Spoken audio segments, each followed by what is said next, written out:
दाख्लै माबा प्रमदा फैदोंमोन गेटाबाजाराव फैनानै बुंखादों नोंसोरो माबा भटल' होदो नोंसोरखौ हानि फाट्टा होनोसै गाबोननिफ्राय खाजोना हो माथो गाबोन 7 दिन 6 दिन जाबाय दाबो खाजोना आजावा माथो।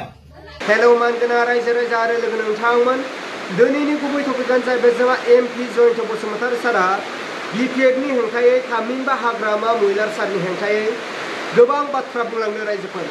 दा एमपि जयन्त बसुमतारी सारा हाग्रामाजों लोगोसे बिपिएफ दोलोनि हेंथायै बुंनायनि सिगां दिनै जयन्त बसुमतारीया एमपि जानानै एसेम्ब्लियाव मा बाथ्रा बुंहैनो हाखो जोंनि बर' हारिनि थाखाय लोगोसे ओनसोलाव जौगानायनि मा बाथ्रा बुंहैनो हाखो बेखौ जयन्त बसुमतारी सारा फिननाय होफैग्रो जोंनि ससियेल मिडियानि गेजेरजों आरो बर' रायजो राजाफोरनि गेजेराव बिनि उनावसो हाग्रामा महिलार सारनि हेंथायै बिपिएफनि हेंथायै बाथ्राखौ बुं जयन्त बसुमतारी सार।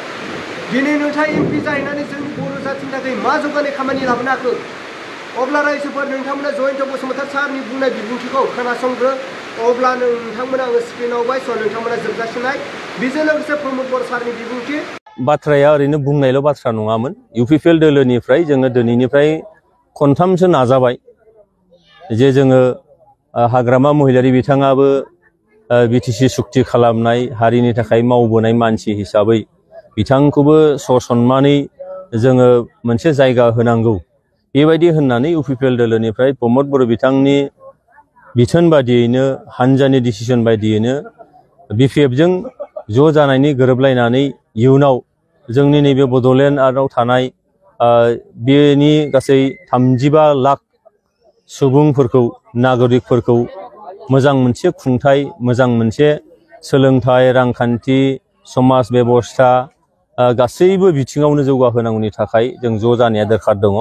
बे खोथाखौ साननानै जोंनिफ्रायनो इनिशिएटिभ लाग्रोनाय जादोंमोन नाथाय थाङै थाङै हाग्रामा महिलारी बिथाङा शिबा सोर जागोन होननानै जेब्लाबो प्रश्न खालामो आरो शिबखौनो लानानै बिथाङा जेब्लाबो हयथ' सिमां नुयो जायनि थाखायनो शिबखौ गाव जानो मोनगोन ना मोना बे बाथ्राखौ बिथाङा सानग्रोनानै बे खौसेथिनिखौ जेब्लाबो सिमफायबाय थादों। दिनै बिथाङा जेखि खोथा बुङा मानो बास्तबा बेनो जे बिथाङा माने सोरबाया मोनजादों मोनलोङाखै बेजों खोथा गैया सोरबाया मा खस्थ'आव थानांदों बेजों खोथा गैया बबेबा गामियाव दालां बान्दोआ मोजां जाफुंदोंना जाफुङाखै दैबानाजों खस्थ' मोननांदोंना मोननाङाखै बे बाथ्राखौ बिथाङा मालाबाबो साना। बिथांनो खालि नांगौ पावारखौ नांगौ गोहोखौ नांगौ शिबखौ बिथाङा जानो मोननांगौ।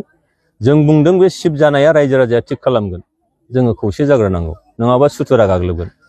नाथाय बिथाङा जेब्लाबो बेखौ नारगारबोदों बेनिखायनो दिनै बिथाङा जुदि फैथारलाबालाय आरो माथोबाव जायनि थाखायनो बिथांनि एकदम सुक्ति खालामनाय आगसि आगदा लिडारफोर बिथांनि जिल्लानि लिडारफोर ब्लकनि लिडारफोर सेलनि लिडारफोर दिनै बिथांखौ नागारनानै दिनैहाय इउपिपिएल दोलोआव हाबफैदों सोरबाया गुबुन हान्जायाव थांदों।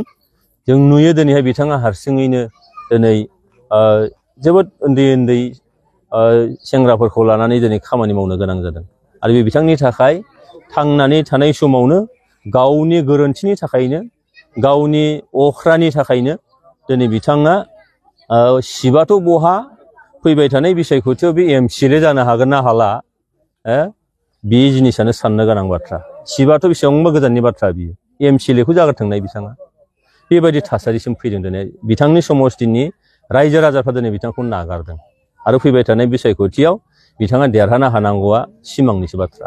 जे इउपिपिएल हान्जाया रावजोंबो गोरोबा मानोना मोनसे गिदिर सिमां गिदिर मोनसे थांखि लानानै इउपिपिएल हान्जाया जोनोम जादों आरो बे थांखिजोंनो मोनसे नीति आइडियोल'जि मिशन आरो भिजन बानायनानै जों आवगायलांगासिनो दङ। बयनिबो साननाय हनाया जेब्लायबो पजिटिभ बेबायदि नङा। समाजा जि समनिफ्राय जागायदों बै समनिफ्रायनो बेवहाय मोजांबो दङ गाज्रिबो दङ। बै समावबो गाज्रि मोनसे थासारि दङमोन खोमसि फोथायनाय सिखाव दाखायत बायदिसिना दङमोन। दा लासै लासैनो मोनसे एन्टि ससियेल थिंकिंआ जोबदों गुबुन मोनसे थिंकिं एबा साननाया फैदों। बे मोनसे समहालागै थांबाय थागोन नाथाय आं मिजिंथियो जे जोंनि धोरोम आफाद जोंनि सोलोंथाइ बयबो फसंथानफ्रा मोजाङै खामानि मावोबा मोनसे समाव नेगेटिभ सानसिन्थानिफ्राय बयबो पजिटिभ सिन्थायाव फैजोबनो हागोन आं बेखौ मिजिंथियो। खौरांगिरिनि थाखाय गोबां मावनांगौ दङ आरो बिसेसकय जोंनि गासैबो खौरांगिरिया सर्ट टार्म नङाबा लं टार्म जायखिजाया जार्नालिज्म कर्सफोरखौ जोङो लानांगोन बिनि थाखाय जों फेल'शिप प्रग्राम जागायदों नाथाय बेखौ जोबोद जों फकास खालामनो हायाखै आं सान्दों थाबैनो बेखौ फकास खालामनानै जाय खौरां बिजोङाव खामानि मावनो गोसो थानाय जोंनि बिदा फंबायफोर दङ बिसोरखौ जों थाबैनो माखासे स्किल ट्रेनिं केमेराखौ बोरैहाय हमो बा कुइसन्सखौ बोरैहाय सोङो बा जार्नालिज्मनि इथिक्सआ मा प्रिन्सिपला मा बेफोरखौ ट्रेनिं लानो थाखाय जों हेल्प खालामगोन जाहाथे इयुनाव बर' खौरां बिजोङाबो जाहाथे नेशनेल स्टेन्डार्ड बा इन्टारनेशनेल स्टेन्डार्डआव थांनो हायो। वेलकाम।